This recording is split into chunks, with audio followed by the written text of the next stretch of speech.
नमस्कार दोस्तों, आपका स्वागत है हमारे यूट्यूब चैनल लीगल वेब्स में। मैं हूं आपका दोस्त दीपक एडवोकेट। आज हम आपको बताएंगे आपके कानून अधिकार के बारे में कि पुलिस आपको अगर गिरफ्तार कर रही है, ठीक है, तो उसके आपके क्या क्या कानून अधिकार हैं जिससे आप बच सकते हैं अपने कानून अधिकार का प्रयोग करके। तो दोस्तों, सबसे पहले हम जानते हैं कि हमारे दंड प्रक्रिया संहिता 1973 जो इसमें धारा 151 CRPC में बताया गया है कि संज्ञेय अपराध को रोकने के लिए पुलिस की गिरफ्तार करने की शक्तियाँ होती हैं। तो उसमें हम सामान्य अर्थ में कह सकते हैं कि गिरफ्तार करने की शक्ति हमेशा किसी को पुलिस हिरासत में लेने से जुड़ी होती है और आपराधिक कानून में गिरफ्तारी एक महत्वपूर्ण उपकरण है जिसका उद्देश्य अदालत के सामने एक अपराधी को पेश करना होता है और उसको कानून की पकड़ से भागने के लिए रोकने के लिए होता है। गिरफ्तार व्यक्ति का मतलब ये होता है कि गिरफ्तारी के जरिए इस आशंका को खत्म किया जाता है कि अभियुक्त बाद में कोई अपराध कार्य कर सकता है। इसके लिए उसे पूर्व में ही गिरफ्तार कर लिया जाता है किसी अधिकारी के द्वारा, जिसको यह सूचना प्राप्त होती है कि वह अपराध कार्य करने वाला है। तो आगे हम देखते हैं कि दंड प्रक्रिया संहिता के धारा 151 के अंतर्गत पुलिस की क्या क्या शक्तियाँ होती हैं। तो शक्तियों में देखा है किसी संज्ञेय अपराध के कमीशन को रोकने के लिए गिरफ्तारी की आवश्यकता अमूमन महसूस होती ही है, जहां दंड प्रक्रिया के अंतर्गत किसी अपराध के हो जाने के बाद क्या क्या कदम उठाए जाने चाहिए। इस बात की होती है कि इसके अंतर्गत घटनाओं को रोकने के लिए कुछ प्रावधान मौजूद हैं। भारत में संविधित कानून की सबसे अधिक उपयोग की जाने वाली दो धाराएं हैं, 107 एवं 151। मौजूदा लेख में हम धारा 151 के अंतर्गत पुलिस की शक्तियों के बारे में बात करने वाले हैं। तो आइए जानते हैं कि धारा 151 दंड प्रक्रिया संहिता 1973 क्या कहती है।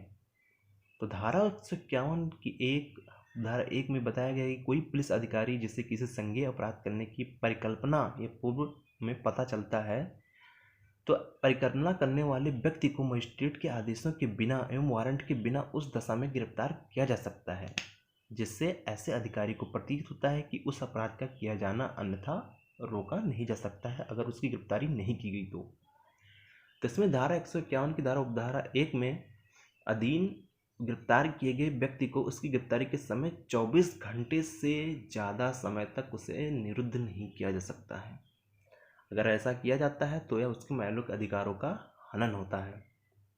तो आगे देखते हैं, इसमें जानते हैं कि धारा 151 यह स्पष्ट करती है कि आखिर वो क्या शर्तें हैं जिनके तहत एक पुलिस अधिकारी किसी व्यक्ति को मजिस्ट्रेट के आदेश के बिना एवं बिना वारंट के गिरफ्तार कर सकती है।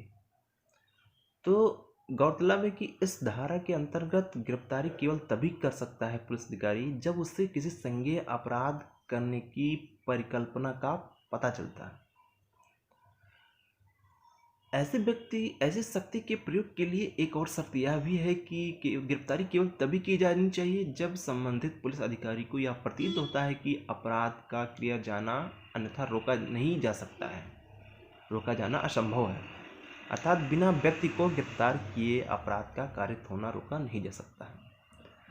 तो इसमें हम कई सारी चीज़ों को देखते हैं और यदि इन शर्तों को पूरा नहीं किया जाता है पुलिस अधिकारी के द्वारा और एक व्यक्ति को दंड प्रक्रिया संहिता 151 के तहत गिरफ्तार किया जाता है, तो गिरफ्तारी करने वाले अधिकारी को संविधान के अनुच्छेद 21 और 22 में निहित मौलिक अधिकारों के उल्लंघन के लिए कानून के तहत कार्यवाही का सामना करना पड़ सकता है।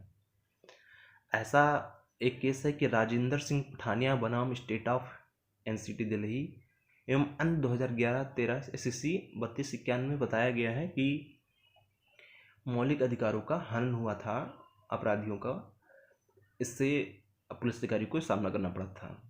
तो दंड प्रक्रिया संहिता की धारा 151(2) की धारा 22(1) के अनुसार प्रावधान कायम करती है कि धारा कहती है कि धारा 151(1) के तहत गिरफ्तार व्यक्ति को 24 घंटे के अधिक निरुद्ध नहीं किया जा सकता है। तो इसमें ये हमारा मौलिक अधिकार है, ये हमारा प्लस पॉइंट है कि हम अगर पुलिस हमें 24 घंटे से ज़्यादा निरुद्ध करती है तो हम उसको बताएं कि यह मेरा कानूनी अधिकार है, संवैधानिक कानूनी अधिकार है, मुझे इसका प्रयोग करना है, ठीक है। इसमें सेम डे जमानत हो जाती है। अगर आपके यहाँ कमिश्नरेट है, जैसे हम यूपी की बात करते हैं लखनऊ में, तो इसमें कमिश्नरेट है तो SSP ऑफिस में जाके सेम डे उसमें हम 24 घंटे के बाद में पुलिस हमें निरुद्ध छोड़ देती है और वहाँ पे जाके हम ज़मानत करा लेते हैं। ज़्यादा खर्चा नहीं आता है, वहाँ एक वकील को करिए आप और ज़मानत करा लीजिए। तो दोस्तों आज की जानकारी हमें कैसी लगी कमेंट बॉक्स में ज़रूर कराइएगा और लाइक कमेंट सब्सक्राइब